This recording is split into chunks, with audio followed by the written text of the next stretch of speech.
Hello YouTube. I am Future Soldier Bridges, and I am here to just pretty much do a do a vlog about my journey to and through the Army. There's a lot of videos online with everyone's different experiences and different journeys. But to be honest, there's not a lot of complicated situations that you can find as far as like going dual military, as far as having kids or dependents, being married to a civilian, and pretty much everything like that. The process is a lot different for people who want to go in when they have other situations. Unlike when you go straight from high school, you don't have any kids. Well, most of the time, you don't have any kids. You don't have anything to worry about, financial issues, haven't had any medical issues, anything like that. So basically my vlog is pretty much going to be the journey for soldiers in general, but also soldiers who have different circumstances. Firstly, I will say that for me, it was going to a military because my husband is in the Army. He is currently serving in Afghanistan. He has been in for 13, almost 14 years. And then I also have children.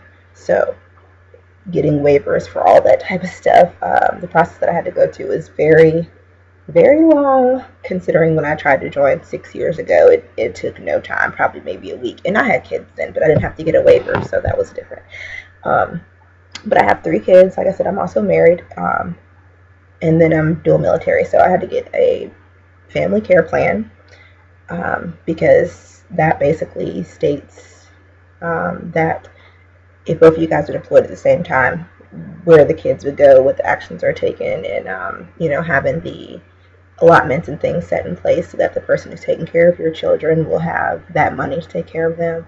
Also having the power of attorneys and things like that, so they can enroll them in school or take them to their doctor's appointments, all that type of stuff.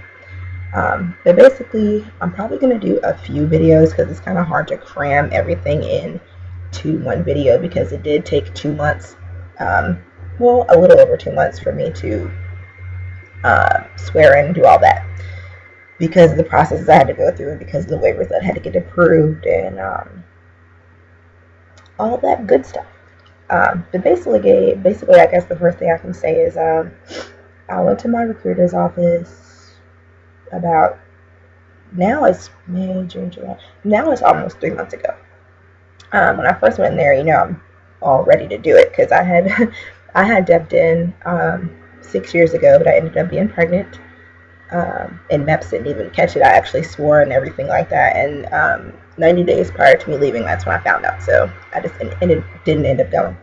But anyway, so I thought the process was going to be the same. I thought it was going to be easier. I know if you're married and you have kids, you can go active.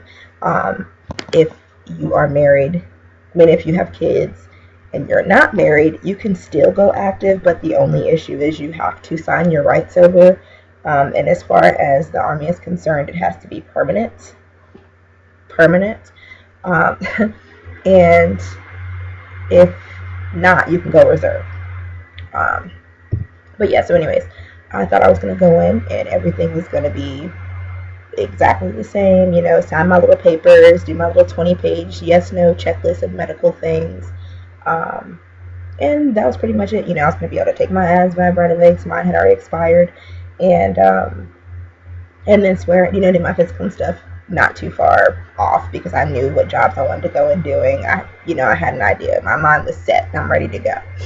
But as soon as I got there, it was like, calm down. Yes, you're married. It's not going to be that hard for you to get in, but you're doing military. So you have to get this family care plan.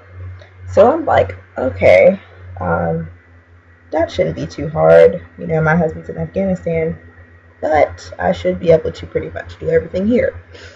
Yeah, I did everything here, but it took another 3 weeks from that time for my husband's command to actually sign my family care plan.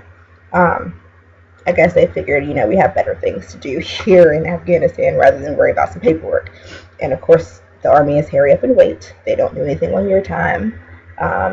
So you just have to be patient.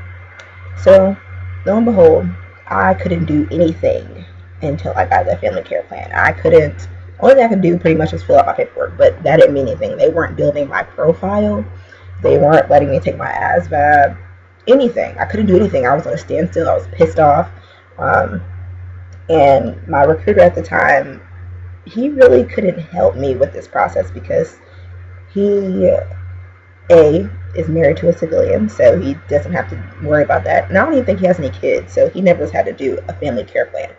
So he basically was no help to me whatsoever. And I was kind of stuck with him, so I had to do a lot of Google research, a lot of things on my own because, he really didn't even want to help me. He kind of discriminated against me, not because of my color, but because of my age, and the fact that my situation would be a lot of paperwork. So he kind of put me on the back burner, and I blew him up. That phone, I was calling that phone every day. I was texting his phone every day, like, okay, what do I do next? What do I do next? And he basically came out and told me, he was like, I just hate doing yours because yours is so much paperwork. Like, yours is so much work. They're used to dealing with kids who are pretty much still in high school, and they don't have to do anything for them. They just wait for them to get out of high school and ship them on in. But anyway, so like I said, I got that done finally. And so 3 weeks from the first time I went in there, I was able to schedule my ASVAB, which I want to say we scheduled it a couple days later. So I took my ASVAB, I got a decent score, and once I did that, well, we looked at jobs right away, but what I wanted to do wasn't on there. There was no medical on there, which that's the first thing I wanted to do. I had 30 jobs available at the time, but they even said because it's the end of the year, a lot of the jobs aren't available regardless of your score, whether it's high, low, blah, blah, blah. And they said, you can wait because their fiscal year starts over in October, I believe. So pretty much, all the jobs will come back on the system October, November, but you won't be shipping out until next year. And I was not trying to wait. I'm trying to go now. I want to change my mind. I'm just ready to go. So anyways, he was like, you don't have to lock a job in now. You can just, we can look, as your time goes on, before you go do your physical, or you can actually wait and see if the counselor at MEPS can call what they call the Rock, which is in Knoxville, to see if, not Knoxville, Fort Knox, to see if they can, if there's any jobs open, because they are the first ones to see them. Like for people who depped in and then for some reason they can't go, that job will come back into the system. But so anyways, he was like, you'll have a better chance of the counselor calling and get you a job rather than us. So I'm like, okay, cool, that's fine, I'm waiting.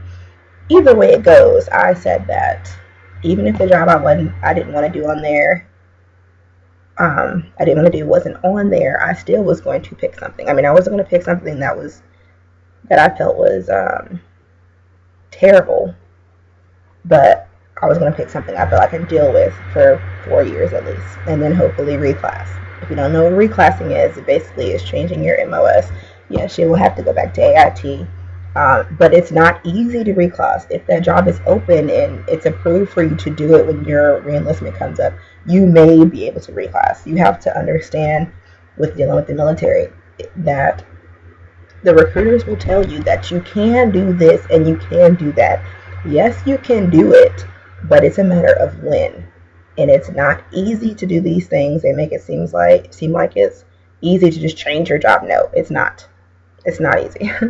And it's definitely not easy to, like, if you go reserve, if you just want to jump into active, that's a process. Like, everything doesn't happen when you want it to happen, or there's just a lot of protocol that has to be followed before anything is done. But anyways, so I did all that, scheduled my MEPS. I'm going to tell you, my MEPS date got rescheduled I want to say it was like 5 or 6 times before I actually got to go do my physical and dip in or swear in. So just be patient. Don't get discouraged if it's something that you really want to do. Um, Hold on to that. Like, hold on to that drive and do it. Like, nothing can stand in your way. It does not matter. Um, if you have any specific questions for me, you can always email me. I'll put my email in the link. Um, and I am going to do more videos, pretty much go into detail about MEPS and like medical problems, or also the whole waivers thing, dual military waivers, dependent waivers.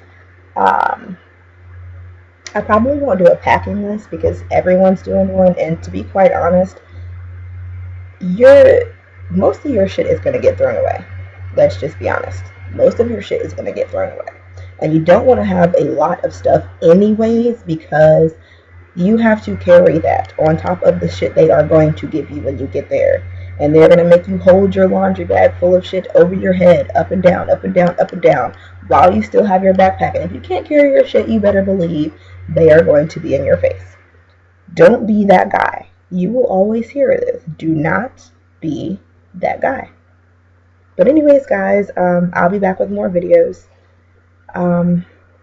So I guess just follow me, like, subscribe, whatever it's called.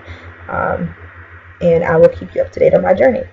What I didn't say is I will be leaving in September. I can't really specify the date because legally, technically, we aren't supposed to, and a lot of people do that on YouTube. But I will be leaving in September, and I will be going to South Carolina. That's all I'm going to say. You can fill in the blanks. But like I said, if you have any questions, just feel free to email me. And I will be back with another video. Bye.